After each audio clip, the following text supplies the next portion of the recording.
Okay, today I was out flying the DJI Inspire 1. Had this aircraft for a few months now with very little to no issues. Today, making my first flight of the evening, was 4 minutes into the flight roughly. I was a mile and a half out from my original takeoff position when I decided to turn the craft around and return back. And just as I finished my 180 to return, at 4 minutes 20 seconds into the flight, it looked as though I had lost control of the aircraft. Camera just flung around. When it finally stabilized a little bit, it was pointed straight down at the ground. Honestly thought the craft was falling, but after a second or two I realized it wasn't, that it was the camera that had repositioned, not the aircraft. Give a few control movements. Notice the craft appeared to be responding to the flight controls, so fiddled with the camera gimbal for just a few seconds. Tried to pan up, pan down, left and right, no avail. And then I got a message, gimbal overload, popped up on the screen. So at that point I figured that was it. I don't have any control over the camera. It'd be real difficult to fly it back with the camera pointed straight down at the ground. So went ahead and initiated a return to home autopilot function, which was initiated at 4 minutes and 53 seconds into the flight, which was 33 seconds after the initial failure. And we'll take a look here at the actual footage as it failed, and you'll see how it appeared that the aircraft was falling. So yeah, got the heart rate up there pretty quick. And then you can see there a few movements there. That's me just checking to see if I have flight controls. And then there at the 4 minute 53 second mark, you'll see the aircraft start to bank over a little. With the camera pointed straight down to ground, you're able to see all the movement of the aircraft because the gimbal's not doing anything. So that was the RTH feature initiated. Like I said, at 4 minutes 53 seconds in the flight. And she started coming back exactly as she was designed to do. I was at an altitude of 320 feet AGL. So the aircraft just initiated a straight return. I have it set to climb to 100-foot AGL if it's not already there. It was already exceeded that, so it didn't do any climbing maneuver. Just flew straight back.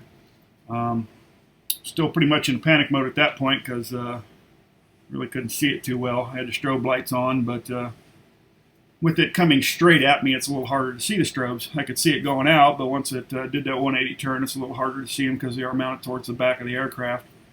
So for a good, I don't know, 30-40 seconds there, I really couldn't even see the strobes.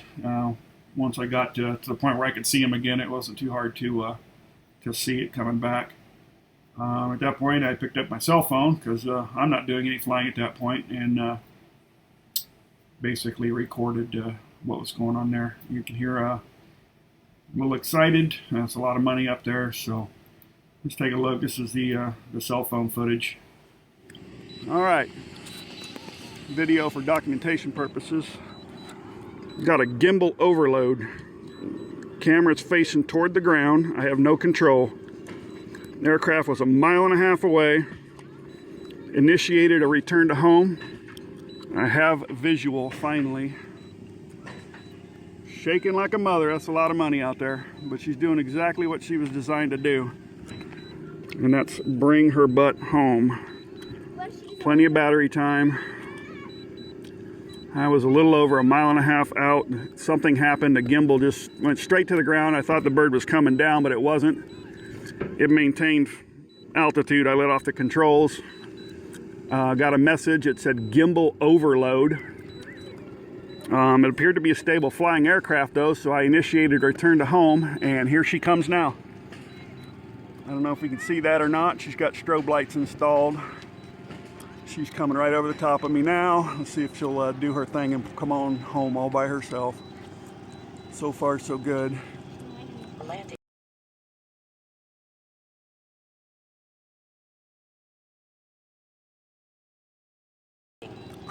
scary.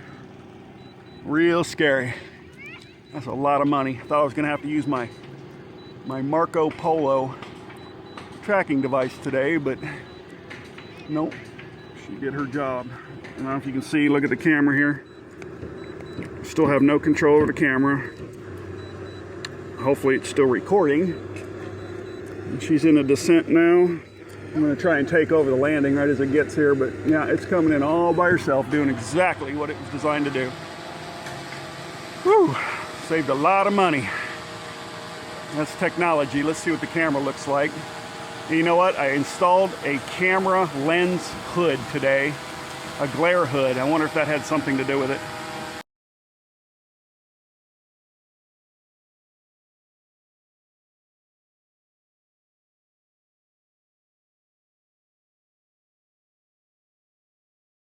Notice the camera, when it gets close here, it's pointed straight toward the ground almost.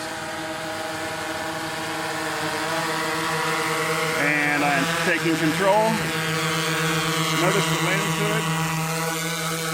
And the gimbal pointed straight down. So, appears to be a issue with just the camera gimbal. The aircraft's still flying. Woo! There's the save. My first one ever. Hopefully my last one. That wasn't fun. Almost $4,000 just in the flying unit itself with all the crap I've done to it. Thought I was losing it tonight, but we didn't. So, thank you DJI for creating an awesome drone. Any other drone would have been in the dirt.